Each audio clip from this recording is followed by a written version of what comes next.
Back here.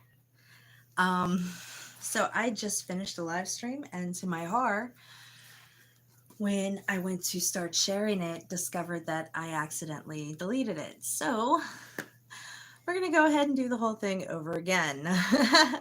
If you were with me last week, we went over the end of human cuisine and we went over the menu for the yawning portal. We've also finished Ravenloft cuisine, which was in the second D&D cookbook, Flavors of the Multiverse. So, take two. Let's do this again. One of the things I absolutely love about this book is the artwork, the drawings, the paintings, the and there's even photography. So, first thing is the chapter layout of Elven cuisine. We got crepa, Feywild eggs, high harvest puree, elven bread, wood elf forest salad, elven marath, drow mushroom steaks, which I'm excited. We got some drow going here. Cherry bread, green spear bundles and bacon, moonshay seafood rice, dragon salmon, uh, Qualinski vegetable stew, and meal's end. And then we're going to finish the chapter off with the menu for the Inn of the Last Home menu. So, the Elven feast was held in a courtyard just south of the Great Golden Tower. There were no walls about the platform of crystal or marble which set atop the highest hill in Qunost, offering an unobstructed view of the glittering city below, the dark forest beyond, and even the deep purple edge of the Tharkan mountain far to the south. Caramon decided he knew why elves were so slender. The food consisted of fruits and veggies cooked in delicate sauces, served with bread and cheeses and very light, spicy wine. And that is from Dragons of Autumn Twilight. So, elves have a complicated relationship with their food, as timeless, magical, and ethereal beings who can live for more than 700 years. Elves view food as one of the few elements that connect them to mortality, yet they love and are infatigably drawn to all good things in the world: nature, music, magic, arts, and, of course, food. But not all nourishment is created equal, and elves especially are particular when it comes to what they put in their bodies, often seen by outsiders as picky eaters. Their beliefs and life philosophy affect their eating habits every bit as much, if not more so, than their cravings and taste buds. So, wholesome and refined. You've probably never seen an elf eat, and you probably never will. To be sure, elves will join or even host a supper and a meal in front of them, will find a way to disappear over time, but it's rare to ever see an elf actually put a tasty morsel in their mouth. Elves are intensively private people, and this carries over to every part of their dining. With elves, presentation and etiquette are paramount, and their food is every bit of elegant and graceful as the preparers and consumers. Hand carved tables adorned with bowls made of marble, gold, and silver set the stage for visual and literal feast of fruits, vegetables, breads, cheeses, and occasional meats. A dreamlike display where every imaginable color is represented. Elves pay close attention to what they consume and will not mute the taste of idle banter at the table, apart from giving thanks to their host and living things that made the meal possible. All right, I'm listening to this to sleep. Oh, cool. I have a lot more videos too if you'd like to do that. So, timeless taste. Perhaps more than any other cultures, the taste preferences and palate of the elves are aligned with their lifestyle and firmly rooted with their beliefs. They are a lithe people, and foods they favor are fittingly light, fresh, and wholesome. They generally avoid preservatives and prefer fiber to fat, citrus to salt, and sweet to spicy. Even their iron rations, known as quithpa, are made up entirely of dried fruits. Because they place such a strong value on life, a high percentage of elves stringently exercise food restrictions, and a great many fall into the category of vegetarian, vegan, or pescatarian. Little that bleeds ends up on the elven plates. Even with these frequent restrictions, elven culinary mastery is renowned, and many humans who aspire to be gourmet chefs seek apprenticeship among the elves. Subscribe and thank you for the storytelling. You're welcome and thank you for the subscription. Remember to stay and watch. It is said all elven subcultures are offshoots of the nomadic high elves who searched the worlds far and wide, choosing to settle in the lands that struck their fancy. Yet elves are among the most diverse within the multiverse, each cultural variation playing a huge part in the diversity. High elves, such as Elden, I know how to pronounce that. I know that word and it's like escaping me. Colensi and Silvateni are the most refined and insist on the finest quality ingredients and visual perfection in their feast.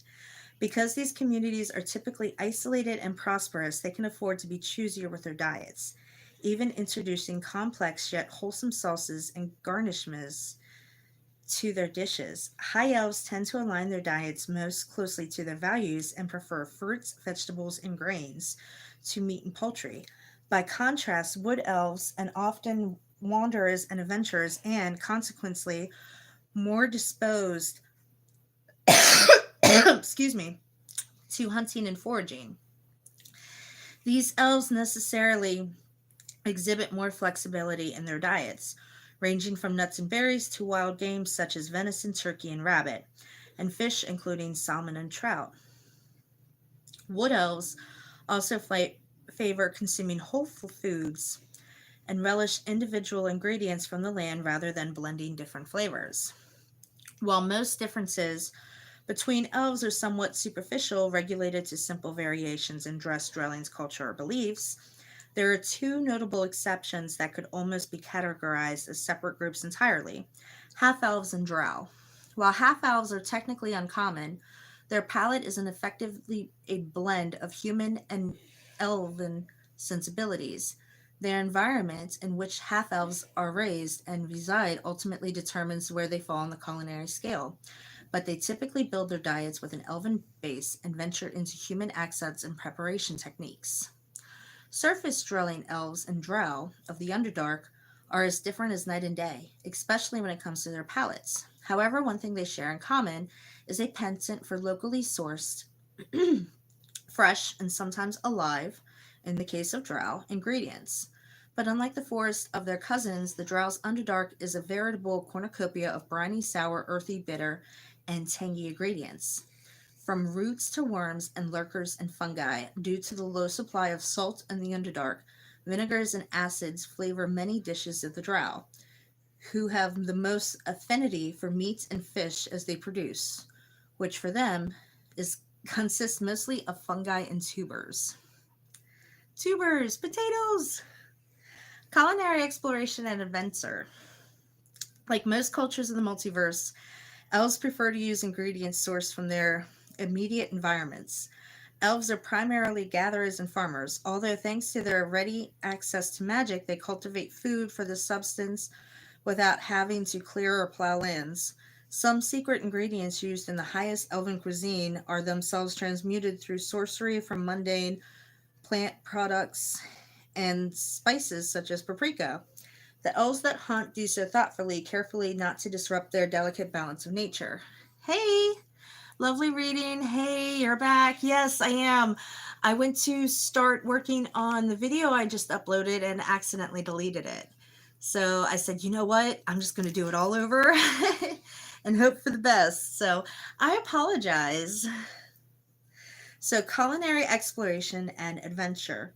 Like most cultures in the ingredients, like most cultures in the multiverse, elves prefer to use ingredients sourced from their immediate environments. Elves are primarily gatherers and farmers.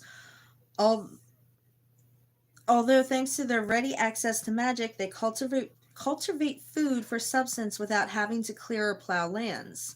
Some secret ingredients used in the highest elven cuisine are themselves transmuted through sorcery from mundane plant project products such as paprika.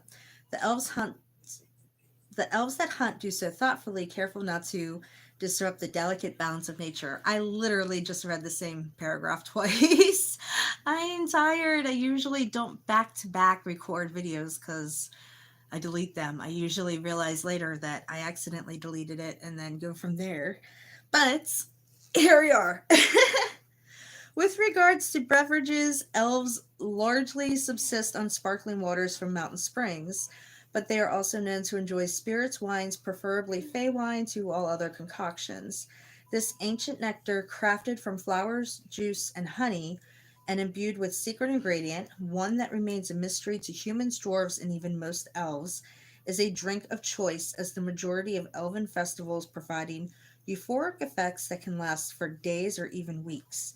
Adventurers be warned, the effects of this drink are so powerful and disorienting, often causing members of other groups who Im- imbibe to lose all sense of self for months, which is why elves rarely, if ever, part with them.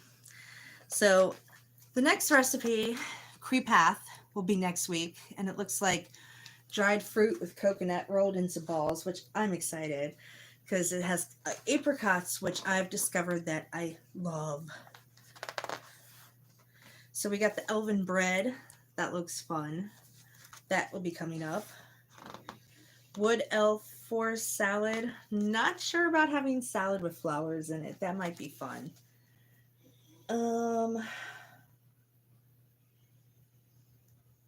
Edible flowers or pansies for sprinkling. That's cute. Hey, so whatever you just said, if it's caught in the chat filter, it's forever lost. I don't even bother opening it.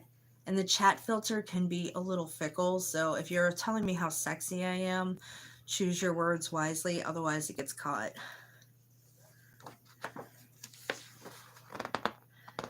Elven Morath. Drow mushroom steaks. Now that looks good. That looks like straight up portobello's. But I must say, you might be euphoric nectar and ecstasy bias. Maybe.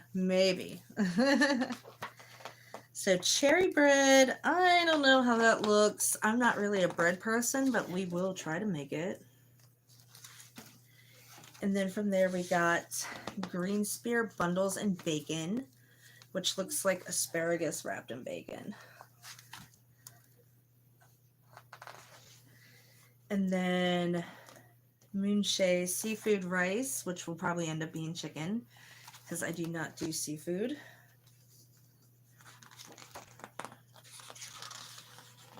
And then dragon salmon, which again will probably be chicken, because I don't do seafood.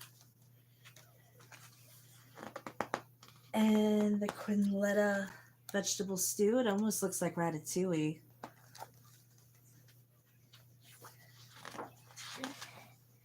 And meal's end, which looks like a really cool dessert. So, thank you guys for watching. Join me next week when we start this. And it'll be a couple weeks, and then from there we'll go into dwarven cuisine. So, I love you guys. I appreciate you guys. Thank you for watching.